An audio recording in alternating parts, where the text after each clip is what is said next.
Assalamualaikum warahmatullahi wabarakatuh. Perkenalkan, nama saya Alpi Sari Rangkuti dengan NIM 29020500017, semester 6, prodi akuntansi, mata kuliah Intermediate Akunting Doang dengan dosen pengampu Ibu Desi Arigawati SE AK MSI KPR BIA.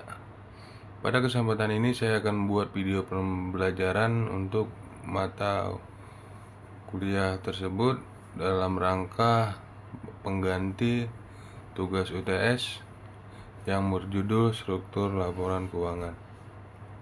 Pembukaan. Dalam era globalisasi yang kian meluas, struktur laporan keuangan menjadi kunci utama bagi pemangku kepentingan bisnis untuk memahami kesehatan dan kinerja suatu perusahaan. Laporan keuangan bukan hanya sekedar catatan transaksi finansial. Ia mencerminkan fondasi bisnis yang solid, menjadi cerminan dari strategi keuangan yang bijaksana. Laporan keuangan merupakan dokumen yang aspek keuangan suatu entitas bisnis, menyajikan informasi yang relevan tentang pendapatan, beban, aset, dan kewajiban. Apa saja struktur laporan keuangan? Laporan keuangan adalah dokumen resmi yang mencakup sejumlah informasi finansial suatu entitas bisnis dalam suatu periode waktu tertentu. Menurut PSAK nomor 1 tahun 2012, unsur laporan keuangan ada 6, yaitu 1. Laporan posisi keuangan, 2. Laporan laba rugi komprehensif, 3. Laporan perubahan ekuitas, 4. Laporan arus kas, 5. Catatan atas laporan keuangan, 6. Laporan posisi keuangan komparatif. 1. Laporan posisi keuangan. Laporan posisi keuangan merupakan laporan keuangan yang melaporkan aset, liabilitas, dan ekuitas perusahaan pada saat tertentu untuk memudahkan analisis dalam memprediksi arus kas di masa mendatang. Fungsi laporan posisi keuangan mengevaluasi kondisi dan kinerja keuangan perusahaan, acuan dalam membuat keputusan strategis sebagai dasar pertimbangan bagi investor dan stakeholder lain. 2. Laporan laba rugi komprehensif.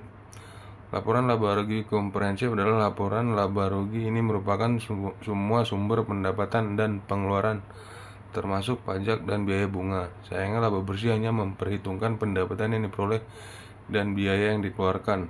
Ada kalanya perusahaan memperoleh keuntungan atau kerugian akibat fluktuasi nilai asetnya yang tidak diakui dalam laba bersih.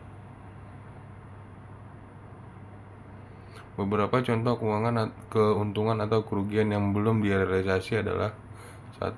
Keuntungan untuk kerugian dari pensiun dan program pembiayaan lainnya. 2. Penyesuaian dilakukan terhadap transaksi mata uang asing. 3. Keuntungan atau kerugian dari instrumen derivatif.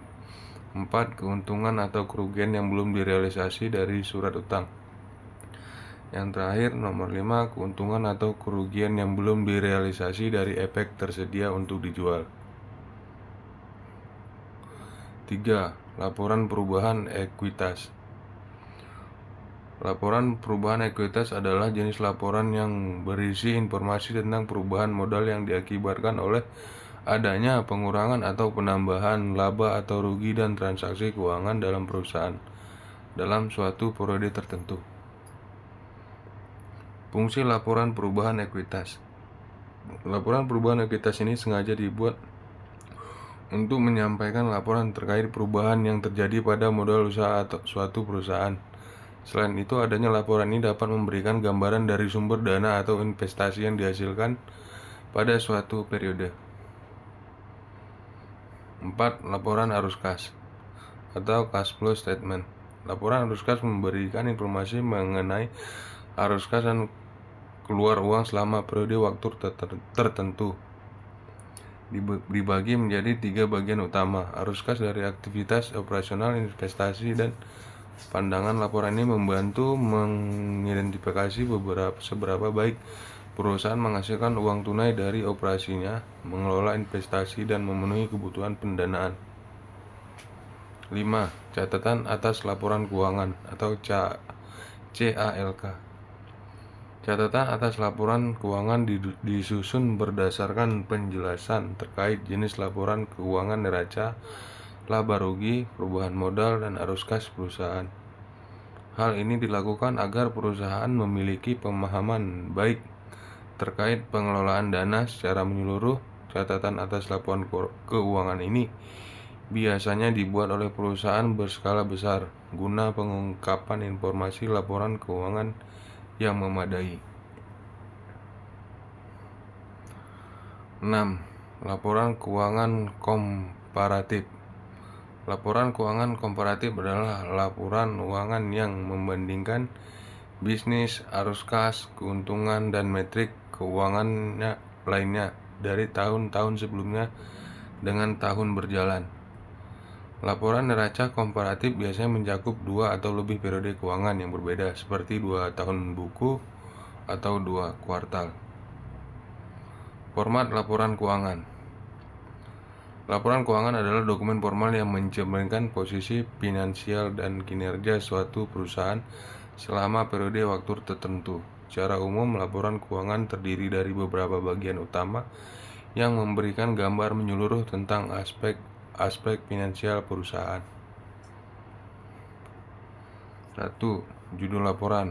Laporan keuangan biasanya dimulai dengan judul yang mencantumkan nama perusahaan, jenis laporan, atau laporan laba rugi, neraca atau laporan arus kas, serta periode waktu yang dicari oleh laporan tersebut. 2. Pendahuluan. Sebelum pendahuluan, singkat mungkin dimasukkan untuk memberikan konteks terhadap laporan keuangan, menyajikan informasi mengenai kebijakan. 3. Laporan laba rugi atau income statement. Ini mencakup pendapatan bersih, biaya operasional, laba kotor, dan laba bersih. Laporan laba rugi memberikan gambaran tentang kinerja operasional perusahaan selama periode waktu tertentu. 4. Neraca, balance sheet. Neraca mencantumkan aset perusahaan seperti kas, piutang, inventaris ke dalam utang atau tanggung jawab finansial dan modal pemilik. Ini memberikan gambaran tentang posisi finansial perusahaan pada suatu titik waktu tertentu. 5. Laporan arus kas atau cash flow statement. Bagian ini menyajikan informasi tentang arus masuk dan keluar uang selama periode waktu tertentu. Laporan arus kas dibagi menjadi aktivitas operasional, investasi, dan pendanaan. 6. Catatan atas laporan keuangan.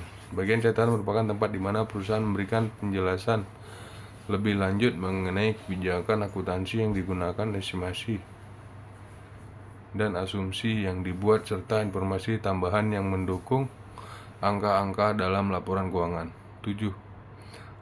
Opini auditor jika ada. Jika laporan keuangan telah diaudit, bagian ini mencakup opini auditor mengenai keberlanjutan, keakuratan, dan konsistensi laporan keuangan. 8. Tanda tangan dan pernyataan pemimpin perusahaan. Laporan keuangan biasanya diakhiri dengan tanda tangan dari pimpinan perusahaan atau individu yang bertanggung jawab atas laporan keuangan, menegaskan bahwa laporan tersebut merupakan representasi yang akurat. Sekian video pembelajaran yang dapat saya sampaikan. Lebih dan kurangnya saya mohon maaf. Assalamualaikum warahmatullahi wabarakatuh.